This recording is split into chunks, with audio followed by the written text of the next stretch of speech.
A major fight or a massive action scene is not necessary for an engaging or thrilling movie.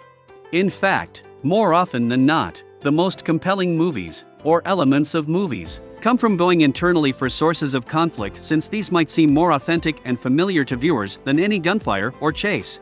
We're discussing narratives that examine mental illness and the effects that different illnesses may have on people's lives, relationships, and other aspects of their existence. Here are the top 5 movies to watch on mental illness. Number 5. One Flew Over the Cuckoo's Nest, 1975. Milo Forman's acclaimed, mega, gritty, and bitterly humorous thriller set in a mental institution stars Jack Nicholson as an unrepentant criminal faking insanity and Louise Fletcher as a steely, cruel, and cunning nurse. The film is one of only 3 movies in history to win all the Big 5 Oscars. The film One Flew Over the Cuckoo's Nest, which is a study of the institutional process, is creepy, pitch black, and highly unnerving. In addition to this, it is an investigation of issues of power, freedom, and the mentality of the individual. After more than 4 decades, it hasn't lost any of its potency at all. The play One Flew Over the Cuckoo's Nest is based on the novel written by Ken Kesey in 1962 and has been adapted for the theater several times. The picture was chosen for preservation by the Library of Congress in 1993 on the grounds that it was important culturally, historically, or artistically. According to the American Picture Institute, this is the 33rd best film ever produced in the United States, and Nurse Ratched is the 5th best screen villain of all time. Number 4. Inside Out, 2015.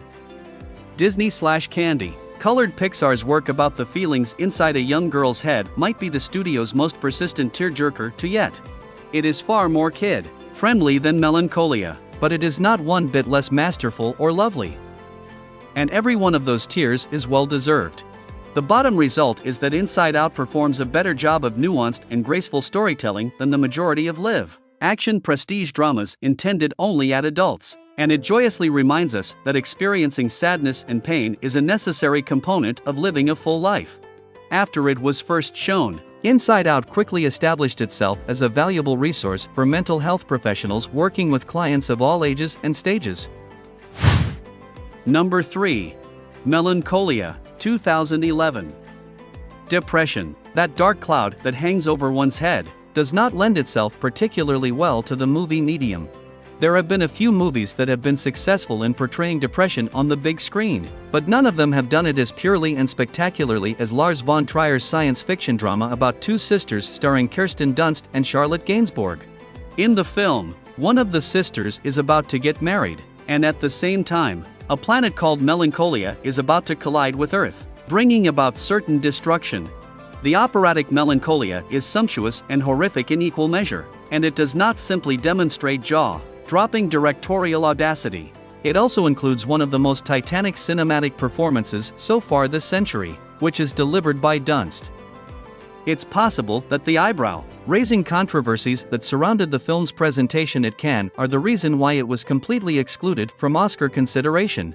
It is one of the only films from this century to appear in Sight and Sound's most recent critics' poll of the best films that have ever been created, making it one of the only films from this century to appear on the list.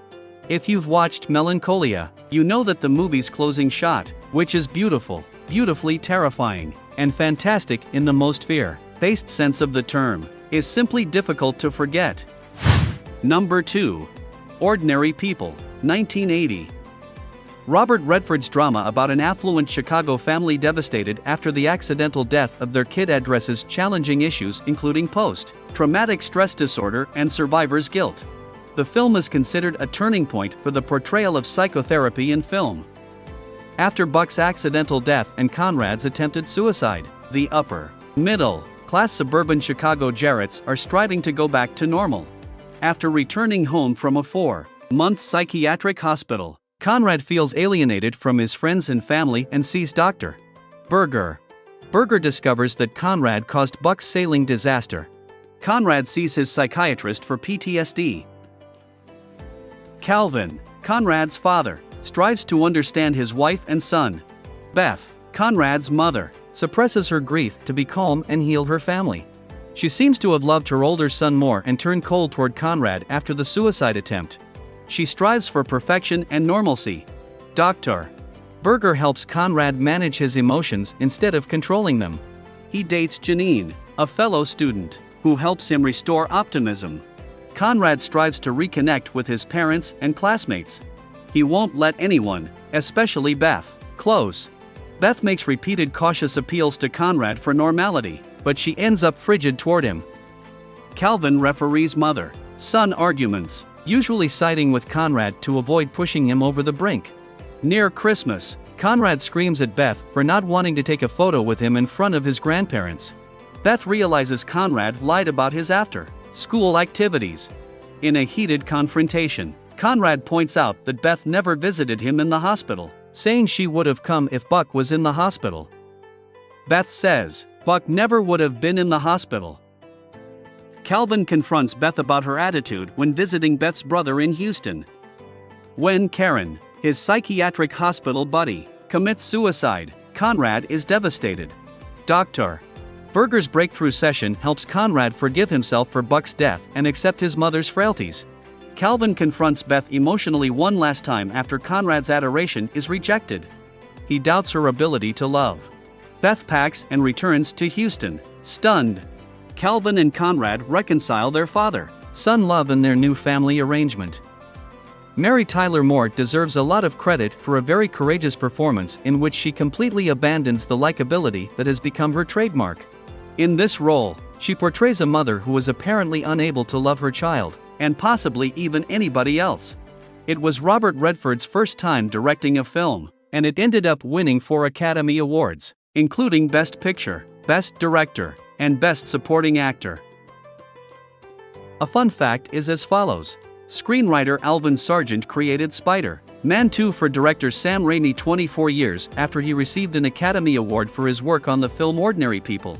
In the history of the superhero genre, his script is without a doubt the best one ever written because of how concentrated, personal, and unusually character-driven it is. Number 1. Silver Linings Playbook, 2012. As a kind of gift for his son, who suffers from both bipolar disorder and obsessive-compulsive disorder, director David O. Russell created this masterwork, which takes place in Pennsylvania and is about 2 people who are in the process of cleaning up their act and falling in love with each other. To the delight and pleasure of anybody who views it, Silver Linings Playbook is an amazing blend of tremendous laughter, excruciating honesty, and a poignant love story. Thematically, it walks a tightrope and never sets a foot wrong, which is great to the delight and pleasure of anyone who watches it. This was the first film to be nominated for an Academy Award in all 4 acting categories since Warren Beatty's Reds, which received the honor 31 years earlier. Lawrence was awarded the title of Best Actress, and the rest, as they say, is history. The concept of family is somewhat peculiar. Even while we adore them, they can drive us completely insane at times. There haven't been many movies in recent memory that have done a better job of capturing the shattering pain and obvious hilarity that occurs when loved ones throw down than Silver Linings Playbook. It is impossible to overstate how very American Silver Linings Playbook is. After all, can you think of another movie that analyzes the way Americans feel about football with as much depth as this one? What do you think of our video? Let me know in the comments section below. If you enjoyed this video and want to hear from me again, be sure to hit that subscribe button before you go. Thanks for watching.